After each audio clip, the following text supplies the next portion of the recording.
Hi, welcome to After Hours podcast, Scary Stories. Darren and I have been collecting scary stories from the guests we've had on the show. Throughout October, we will be posting 2 scary stories a week, one on Tuesday and one on Thursday. So without further ado, let's get started.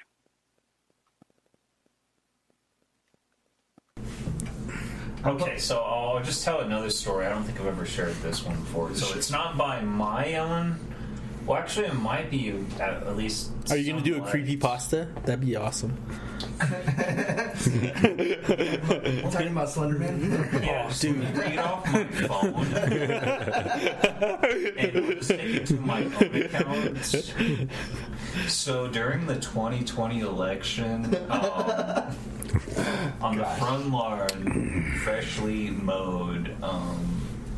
Okay, so I used to live in this household back on the reservation of Tuba City in the South Side area, for those of you that are familiar. Otherwise, I'll just say Navajo Boulevard. At some point, you'll recognize it as Navajo Boulevard, like towards the end, and then it goes towards like a dirt road into, if you keep going on that dirt road, but basically, like, yeah, just Navajo Boulevard, South Side, that's what you refer to as what Tuba City is. In that area, you know, orientation-wise, it's not South Side technically, but that's what people will call it. I mean, Stephen was right in the area at the time as well, back then. In the 2 day. houses down?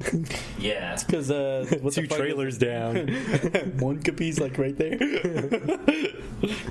But my grandfather. Yeah. Oh, continue. I'm sorry. I apologize. If you guys have your. Were you getting too? Were you getting like too native right there? What the fuck? It's like whoa. We get into our districts right now. It's like what chapter house you at? What chapter house you rep? Apologies there. Continue. That is my fault. You, Ryan. In case you don't know my voice, listeners, it's my fault. I did it. I messed it up. So, my grandfather, I don't know how many years exactly, I don't know, like 30, 40 years employed with NXA, but at one point he had a lot out in Southside, and if you could look at pictures from, like, you know, that you have from the whole Kodak or whatever, just the disposable images, as soon as you shoot them, print them out, like you used to see Southside way back in the day, to where just right those houses exactly where the lot is at this time, present day. Like, I'm not going to give you the exact address, but it was just barren land. Outside of that, you go beyond that, it was just like sand dunes, undeveloped land at that point. Like, maybe the lot that where I don't know if you mind me sharing this, but where Steve's lot was back in the day, maybe that existed up there, but back in the day it was completely barren. There was no development at all. And then if you go further beyond that, it was the old airport, if you happen to travel that far, possibly. Well, the old airport, that's what they call it. Back then, it probably was the airport. But so my grandfather had that land, the lot right there. And so he had some help, and they built the house right there.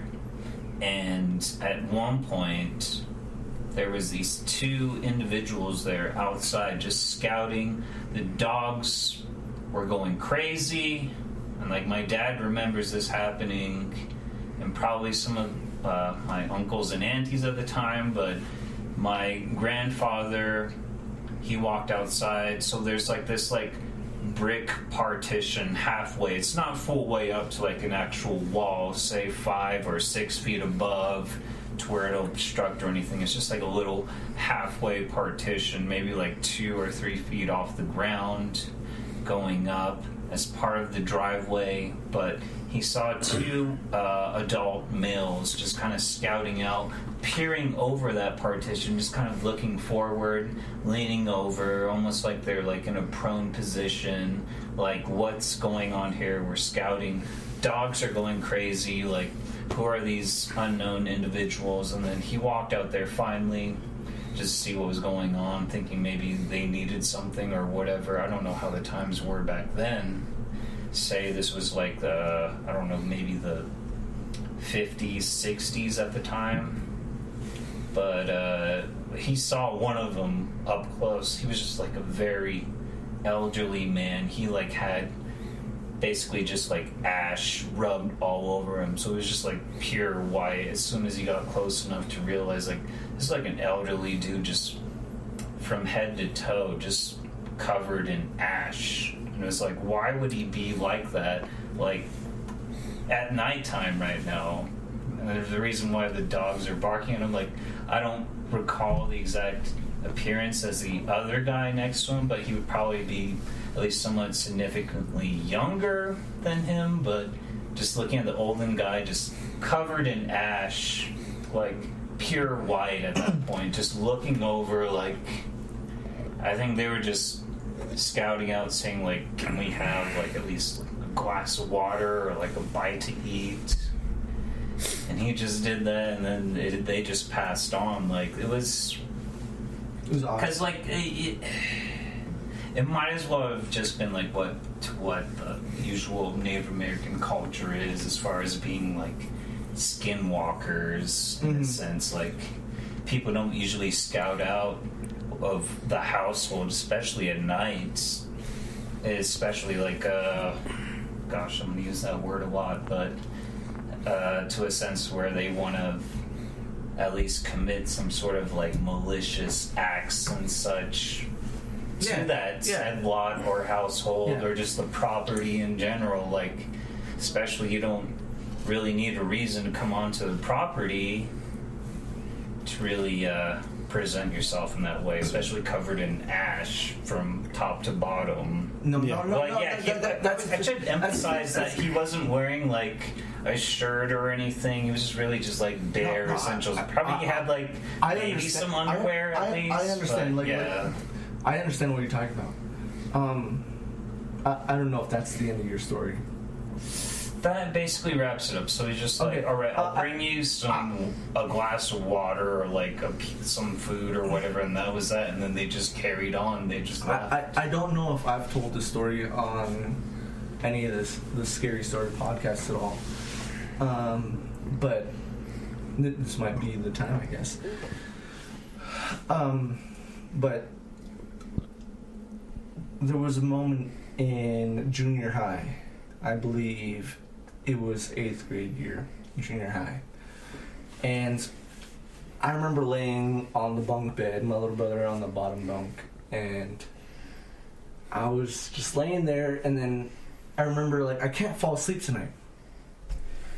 And then looked out the window, and I see my brother driving into the driveway. My grandma's downstairs because she used to babysit us and shit. And I hear my brother come in, and he was like, "Grandma, you won't believe what I just saw. What just happened to me." Can I ask for context real quick? Yeah. Were you in Kinlani dorms? No, I was in Tuba City. Okay. I was like, I was also in Tuba City. Okay. So I was just like literally like at like, because Kinlani dorms only accepts high school students. I didn't know that. I've never went there. But like, I was wondering if it was like in Flagstaff or like. This was in teacher housing area. Yeah, to be honest. But there will be more explained as the story goes on. Okay, cool. So this is taking place in Tuba City, where I lived, I guess, if that matters. It's just north of Eagle's Nest, probably about like a few blocks up. Those old ass houses? I'm guessing they would be newer back then, but I mean, like, it was a 2-story teacher housings. Yeah, it was newer. So we were on the top floor. Second floor. And my brother came in, and my grandma was at the bottom story. And it was like, and I was just laying there because the door was open and everything. And he came in and was like, "Grandma, you won't believe what I just saw." And I'm going to tell you a story from when he told it, but I'm going to tell you where so that I won't get any questions about it. There are horses on Hopi side, just south And, you know, like, there's a whole, like, corrals there where people keep their horses. Like, a conglomerate of people to keep the horses just barely on Hopi side. You know what I'm talking about? Just like Yes. bordering us. Yeah, there's that there on that right side, and then over here's the housings for Hopis on that side. And there's the horses that are kept there. Yeah. So that's where my brother was feeding horses. Back to the story. My brother came inside and was like, "Grandma, you won't believe what I just saw."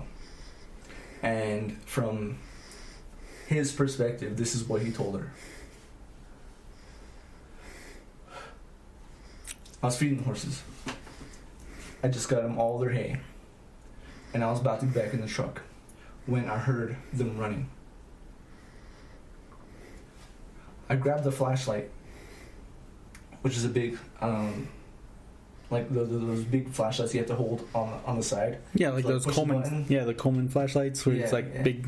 And so he grabbed one of those flashlights, pushed the button, and looked that way.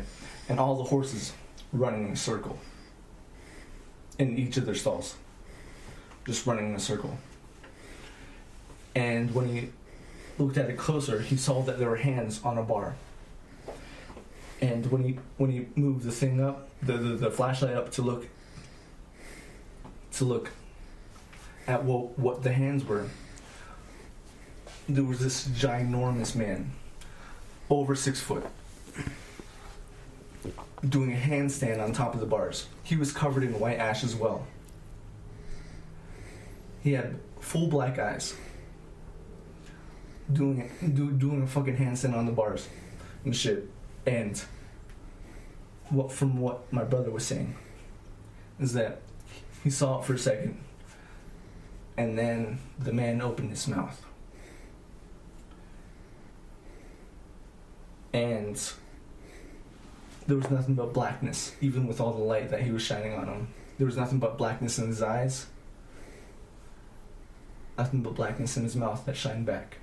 And he was stunned for at least 3 minutes. He was just standing there. I'm not sure if it was out of fear. I'm not sure if it was out of, like, just a trance he put him in, you know? But he was there, standing there for 3 minutes, just looking at this, horses running in a circle. The dude in white chalk doing a handstand on the bars at the corral, the horse corral. But once he got out of it, he ran back into the truck, drove fucking off. So, you know, like, I'm not against the whole idea of, like, man being in white chalk, just being... And the dude was, like, basically wearing underwear. And it wasn't underwear, but, like, it was just... Some sort of substance. Yeah, Top to head. And it was chalk. I don't know. Exactly, and that's, like, what you would... That's what people, like... That's what I've heard. Well, I've already had another encounter before that, so it's not something to really easily brush off.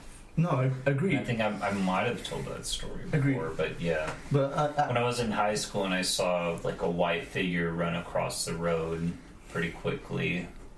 And that's a thing. I was in the backseat and I saw it. It was like, did we all just see that right there? It's a thing, you know? Man, I feel like we're 2 for 2 for bringing up repressed memories from Ryan. Yeah. I feel like this is the thing. That wasn't it's like, what have you forgotten? I remember that night very vividly. Yeah. I remember my older brother explaining this story word for word. And, but yeah, that's the thing, man. I mean, I could talk to you about it, but I just don't want to have it be on podcast. Sure. No. I see your face and like... Yeah. It's like... You want to tell us about the orb? About the what?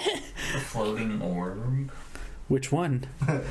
When? Are we go for 3 for 3? Bring up repressed memories from your end? Yeah, let's do this. Let's do this. Everybody. Yeah, heck yeah, dudes. I'm glad you told that story, Derrick. Yeah, great story. Glad, not glad. It's gonna. Cool. Heck yeah, Derek. Yeah. Native spirituality, it's a real thing. Whether or not we want to believe in witchcraft or not, it's a real thing. AKA, Yeah, we have our own stories. AKA crazy shit happening on the res happens. Yeah. About res life, though. And sometimes I'm just out there with my bros and I'm like, holy shit, dude, you just see that? So the funny thing is, it's kind of hard to believe some of them because, like, a lot of the times it's like from some dude just getting drunk out in the middle of nowhere. Oh, right. It's like, all right, well, you're drinking out in the middle of fucking nowhere. But like, it happens enough where it's like, it's like, are all these fucking drunk people just seeing shit in the desert? I just took my surfboard out there and I just let what happens, man. Yeah. Sorry. You gotta think, is that what fishermen did? Like just like when they went out to sea, it's like, you know what, you're just out there in your fucking boat and you're getting drunk in the middle of the water. So did he. Like, Sirens exist. Yeah, exactly. mermaids? It's like mermaids. Bullshit. You fucking asshole. Talking about like people on the res getting drunk out there. It's like Sokka from Avatar. It's cactus juice. It's the quenchiest. It'll quench your thirst. Drink cactus juice. Stories are ruined. God damn it. But yeah, shit happens. And that's the end of the story. Take it or leave it. Did I just discount everybody? And with that, that is the end of After Hours Podcast Scary Stories episode. If you have any experiences, be sure to write them down in the comments. I'd love to read them. Like and subscribe, and hope you have a good, spooky October.